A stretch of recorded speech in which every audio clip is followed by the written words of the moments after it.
Bütün Dünya Sağlık Guramasynyň missiýasy Türkmenistana barýar. Bütün Dünya Sağlık Guramasynyň Ýewropa Sewiti boýunça müdiriýetiniň COVID-19 missiýasy 6-njy ýylda Türkmenistana sapar edýär. Bu barada Türkmenportal.com neşri missiýanyň ýolbaşçysy Catherine Smallwood'un Birleşen Milletler Guramasynyň medeniýet merkezine beren interwýusyna salgylanyp habar berýär. Missiýa Türkmenistanyň milli we yerli häkimiýetleri bilen COVID-19'a garşy taýýarlygyň we oňa gaýtawul bermegiň dürli ugurlary boýunça iş alyp barmagy maksat edinýär. Smallwood bilermenler toporunyň Türkmenistana 10 gün galjakdygyny ma'lum etdi. Biziň işimiz utgaşdyrmak we gödäwçilik ulgamlary, epidemiologik gödäwçilik, laboratoriýa hyzmatlary, hastalara gödäwçilik, ýokunç keselleriň öňüni almak we ýokunçlyga gödäwçilik ýaly ugurlara şeýle hem virus howpy barada halka habar bermek ýaly ugurlara gönükdirler diýip neşri Smallwood'un sözlerini getirdi. Şeýle-de Bütün Dünya Sağlyk Guramasynyň missiýasynyň gün tertibine Türkmenistana virus tewekkelçiliklerine baha bermek ýaly meseleler bar. Saparyň dowamynda halkara bilermenler toporu Türkmenistany ýokary derejeli resmiler bilen hemde saglyk goraýyş edaralarynyň hünärmenleri bilen duşuşuklary geçirmegi maksat edinýär. Milli sewit we şäher derejesindäki lukmançylyk edaralaryna, saglyk goraýyş merkezlerine, barlyk hanalary we beýleki edaralara şeýle hem giriş nokatlaryna baryp görmegi meýilleşdirýär diýip Smallwood BMG'nyň medeniýet merkezine beren interwýusynda aýtdy. Bütün Dünya Sağlyk Guramasynyň halkara bilermenler toporu aprel aýyndan bäri Türkmenistana sapar etmäge synanýardy. Guramanyň COVID-19 missiýasynyň Türkmenistana edýän saparynyň öňü syrasyny 3-nji ýylda Türkmenistanyň Daşary işler ministri Reşit Meredowyň ýolbaşçylygyna ýokary derejeli türkmen resmileri Türkmenabada sapar edip şäheriň saglyk edaralaryna baryp gördüler.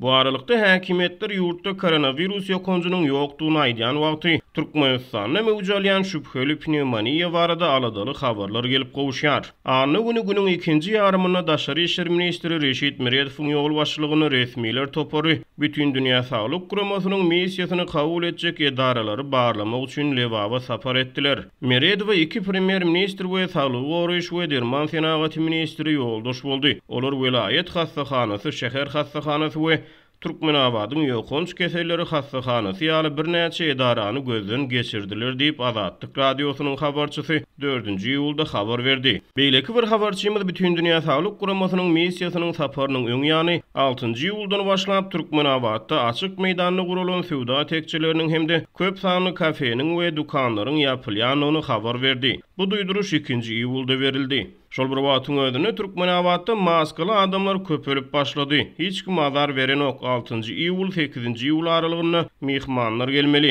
Ähli ýerlerde güýçli taýýarlyk gidip dur. Döwlet arasaçylyk we keseleriň ýaýramagyna garşy görüşmek gullugyna da güýçli taýýarlyk işleri alınıp barlýar diýip habarçymyz aýtdy. Azatlyk radiosynyň döwlet arasaçylyk we keseleriň ýaýramagyna garşy görüşmek gullugyna çeşmesi Türkmenabadyň ýokunç keselleri hastahanasyna näsaglaryň Türkmenabadyň şäher keselhanasyna geçirilýändigini, bu hastahananyň karantin merkezi elan edilendigini 2-nji ýylda anonim şertde habar berdi. Türkmenabadyň ýokunç keselleri hastahanasyna adam az ol ýerde diňe Moskwada harby parada gatnaşan adamlar karantinde saklanýar. Olaryň jemgy sany 34 adam, köp bolsa 37 adam. Olar näsagda ýöne 14 gün karantinde bolmaly diýip çeşme maglumatynyň üstüne ýetirdi. 24-nji ýylda Türkmenistanyň wekileti 2-nji jahan uruşyna gadarlan ýeňiş münasibetli Moskwada geçirilen harby parada gatnaşypdy. Häkimetler paýtagat Aşgabatda da COVID-19 ýaýramagynyň öňüni almak çäreleriniň çägine girýän karantin düzgünlerini güýçlendirýärler. Öňkü sergiler zalynyň WDNH-nyň binasyna ýerleşýän dukanlaryň, firmalaryň we kafeleriň ýani hususy pudowyň işgärleriniň 50% karantin çäreleriniň çägine 10 günlük öýlerini guradyldy. Döwlet edaralaryna mundan beýlek adamlardan maska takmak we ellik giymek talap edilýär. Ýöne köçelerde däl, garaşdyrlygyň 15 ýyllygy Lomoy sowda bazaryna merkezi girilge ýapyldy diýip Aşgabatda habarçymyz habar berýär. Türkmenistany resmiler ýurdun täze koronavirusdan dolu azatlygyny aýdýarlar. Ýöne şol bir wagtyň özüne soňky wagtlarda ýurtda pneumoniýa keseli mewjudalýar. Bu arada Azatlyk radiosynyň habarçylary habar berip gelýär.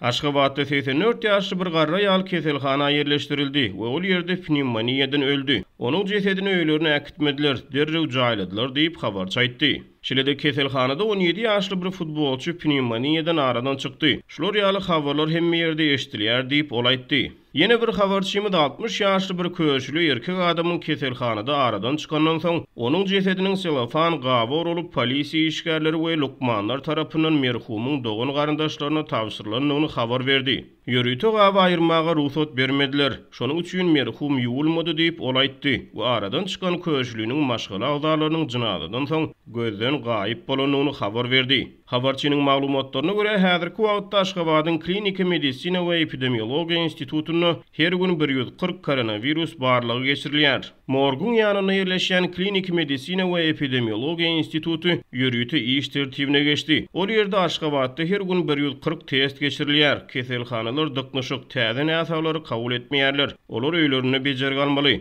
Sağlyk işgärleriniň maşgala agdalary öýlerini bejerip almaly we keselini paş etmeli däl diýip habarçy aýtdy. Ol dermanhanalarda maska we elligin tapdyrmaýanyny we olarda alyjylaryň sanynyň ýokurlanyny habar berdi. Dermanhanalarda steriderm atly spirtli dezinfeksiýa serişdi satylýar. Onuň 100 ml dürli dermanhanalarda 15-25 manat, 50 mg pürküji bolsa 20 manatdan 35 manata çenli. Bu bolsa ilat üçin gymmat diýip habarçy aýtdy. Häzirki wagtda hemme ýerde hatda kiçik kommersiýa dukanlaryna arasaçylyk we dezinfeksiýa serişdeleri satylýar diýip ol aýtdy. Bayramaldaky habarçymyz COVID-19-a garşy bu etrapda alınıp barlayan göreş barada habar berdi. Onuň maglumatlaryna görä Bayramalynyň bazary 5-nji iýul gecesi dezinfeksiýa edildi we Ýubileyni raýonuna ýerleşýän köçeleriň ählisi dezinfeksiýa edildi. Bu çäreleriň näme üçin, näme sebäpden geçirilýänligi hiç ýeri düşündirilmeýär diýip habarçy bellädi.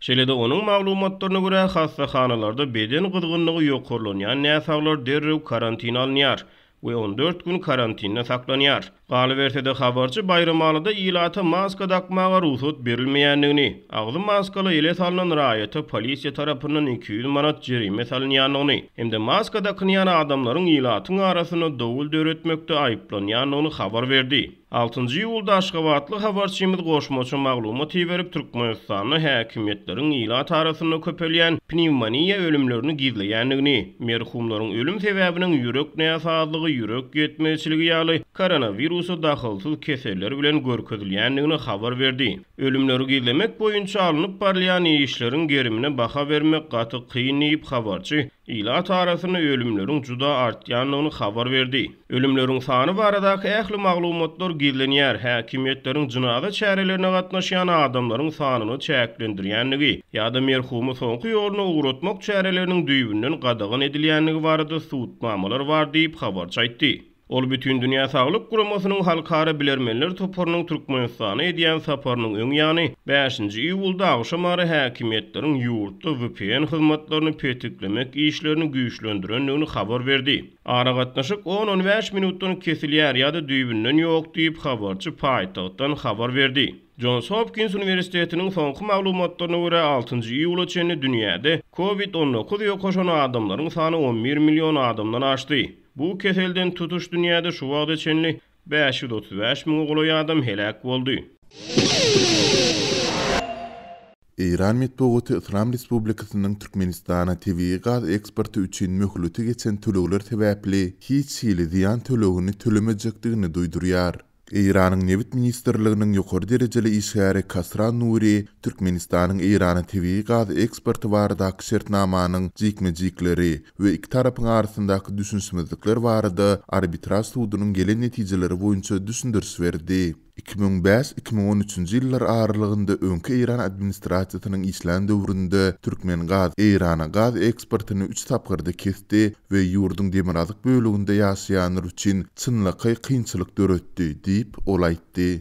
2013-nji ýylda Türkmen gaz möhleti geçen tölegleri almak maksady bilen gaz akymyny kesdi. Ahirinde İran'ın milli gaz kampanyasının Türkmen gaza bolan bergileri şertname gusmaçysynda görkezilýär ýaly göterimi bilen karz görnüşinde tölenmek barada karary gelindi diýip ol sözünün üstüne ýetirdi. Öňkü administrasiýa möhleti geçen bergilerini 7,5 götürüm bilen tölemäge razy boldy diýip ol soňra ara alyp maslahatlaşmadan soň munyň 5 götürüm bähwitli karza öwrülendigini aýtdy. Onuň sözlerine görä ne Türkmen gaz kompensasiýa talap etdi, ne de araçy suçjalar Iranyň milli gaz kampaniýasynyň Türkmenistana ziýan ýa-da jerimi tölemeli boljakdygy barada karar çykardy. Araçylar Iranyň milli gaz kampaniýasynyň bergilerini jemlediler we Iran tarapyna Türkmenistany bergilerini tölemegini talap edýän buyruk berdiler diýip ol aýtdy. Şeýle-de ol muňa derek Iranyň milli gaz kampaniýasynyň Türkmenistan tarapyndan iwerilen gazyň hili we muktary üçin kompensasiýa talap etmeginiň bir bölegi kabul edildi we degişlilikde Iranyň Türkmenistana bergilerinden aýryldy diýdi. Resmi Iranyň Türkmenistana bergilidigini gepleşikleriň dowamında hemişe nyktaýandygyny we bergilerini şu wagt içinde töläp bilmezliginiň ýeke täk sebäbiniň halkara we bank şertleriniň tölegleri iziderli ýagdaýda tölemäge mümkinçilik bermezligi bilen baglydygyny bellidi. Şeýle-de ol Tehran bilen Aşgabat arasynda hiç ýyl gapma garşylygyň bolmandygyny we ýokarda agdaran oňuşmazlygyň diňe iki tarapyň arasyndaky sowda düşünşmezligi bolandygyny aýtdy. Onuň tasdiklamagyna görä Iran Türkmenistan bilen hemişe gowy ykdysat gatnaşyk gurmagyň tarapynda çykyş edýär. Azatlygyň ozal habar berýär, halkara arbitraj sudy Türkmen-Iran gaz dawasynda Türkmenistanyň peýdasyna karar çykardy. Arbitraj sudynyň çykaran kararyna görä Iran 2007-2013-nji ýyllar aralygynda Türkmenistandan satyn alan gazy üçin Aşgabada $2 milyard möçberinde pul tölemäge borçly edildi. Bu barada Financial Tribune nesiri habar berdi. Emma muňa garamazdan Iranyň döwlet eýçiligindäki Press TV nesiri 29-njy iýunda halkara arbitraj sudynyň Tehrany Türkmen gazy jerimi tölemäge borçly edendigi baradaky maglumaty Iran häkimetleriniň ret edýändigini habar berdi. Mary welaýatynda dollaryň gara badardaky bahasynyň gymmatlamagy azyk haritlarynyň narhlarynyň ýokarlanmagyna getirdi. Munyň bilen bir wagtda welaýatyň döwlet dukanlarynda azyk önümleriniň gyçylygy dowam edýär. Azatlyk radiosynyň bu barada habar berýän Bayramally habarçysynyň tasdiklamagyna görä 6-njy iýulda Mary şäherinde gara badar söwdegärleri 1 Amerikan dollaryny 24 manatdan satyn alýarlar we 24 manat 40 teňeden satýarlar. Geçen hepde gara badarda 1 dollar 23 manat 60 teňeden satyn alınıp 23 manat 80 teňeden satylýardy diýip gizlilik şertinde söhbetdeş bolan habarçy aýtdy. Ýatlasak Türkmenistanyň Merkezi Banky dollaryň resmi kursuny 2015-nji ýyldan bäri 3,5 manat möçberinde saklap gelýär. Habarçynyň sözüne görä dollaryň gara badardaky narhynyň ýokarlanmagynyň ideýany badarlarda we hususy eýçilikdäki söwda nokatlarynda azyk önümleriniň bahasy hem gymmatlady. Badarlarda etiň 1 kilogramynyň narhy 42 manatdan, dürli görnüşdäki makaronlar 11-20 manatdan, sarımsak 50 manatdan, greçka 22 manatdan, mercimek 30 manatdan, günewakar ýagy 30-40 manatdan we 1,5 litr palta ýagy 40 manatdan bahalanýar. Her haridyň bahasy adyndan 1-5 manat aralygynda gymmatlady diýip habarçy aýtdy. Azyk söwdegärleri haritlaryň aglabasynyň daşary ýurtlardan import edilýändigini aýdyp, gymmatlamanyň sebäplerini dollaryň gara badardaky narhynyň ýokarlanmagy we pandemiýa sebäpli ýollaryň yapylmagy bilen düşündirýärler. Söwdegärler portun üstü bilen getirilýän haritlary özleriniň hem gymmat narhdan satyn alýandygyny aýdýarlar diýip habarçy aýtdy. Welaýatda dollaryň gara badardaky bahasynyň gymmatlap badarlarda azyk önümleriniň narhlarynyň ýokarlanmaly döwlet dukanlarynda gyt haritlaryň ýetmezçiligi saklanyp galýar. Döwlet dukanlarynda ýumurtga, çörek, un, günewakar ýagy we şeker ýaly haritlar hemişe tapdyrmaýar. Ilat onu çäkli möçberde, çäkli günlerde satyn alyp bilýär. Şeýle-de ilat bu haritlaryň ýany bilen soğuk, köke, makaron we şuňa meňdeş önümleri hem satyn almaga mejbur edilýär. Üstesine düşünler döwlet dukanlarynda hiç ýyly palta ýagy satylmaýar diýip habarçy aýtdy. Habarçy welaýatyň Garow metrawynyň Ak Meýdan geňeşliginiň ýaşaýjylarynyň hökümet tarapyndan döwlet dukanlarynda satylmaly haritlaryň satyga çykarylmazlygyndan şikayet edýändigini hem belledi. Ýaşaýjylar 3 ay golay wagt bäri döwlet dukanlarynda hiç ýyly ýag satylmaýandygyny aýdýarlar. satylýar. Ilata çörek, yumurtka we şeker ýaly haritler hem asla satylmaýar. Gelýän unyň hili hem gaty pes, gara reňkde we tagamy ajymtyk. Käy halatlarda unyň ýakymsyz ýiti bolýar diýip habarçy yerli ýaşaýjylara salyglanyp aýtdy. Şol bir wagtda habarçy döwlet dukanlarynda satylmaýan paýta ýagynyň hususy dukanlaryň käbi ýerinde gizlin satylýandygyny, onuň 1,5 litriniň 36-40 manat aralygynda bahalanýandygyny belliýär. Döwlet dukanlarynda paýta ýagynyň 1,5 litri 9 manatdan satyğa çykarylmaly. Azatlyk radiosynyň baýdylanlar barada Mary Velayt we Garawum etrap häkimliklerinden şeýledi. Ak meýdan geňeşliginden kommentari almak synanşyklary häzirlikçe netije bermedi.